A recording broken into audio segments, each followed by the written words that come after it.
दिल दा की मैं हाल सुनावां विच हिजर दे घुलदी जावां। दिल दा की मैं हाल सुनावां विच हिजर दे घुलदी जावां। तेरी याद च पागल होके अपना आप भी भुलदी जावां। इश्क दे पैरी घुंघरू पाके नच के रुसिया यार मनावां। लोकी तेरे देवन ताने चुप कीती मैं सुनदी जावां। तू ते टुर गयूं छड़ के मैनू दस मैं तैनू किवें भुलावां। तू ए वसदा रूह च मेरी तेरे च मैं किवें समावां।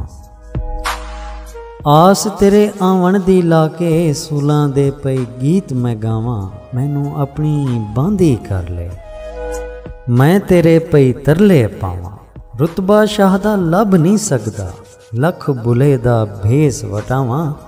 रब्बा यार मिला दे हुण ते मैं कमली किथे मर न जावां। दिल दा की मैं हाल सुनावां विच हिजर दे घुलदी जावां।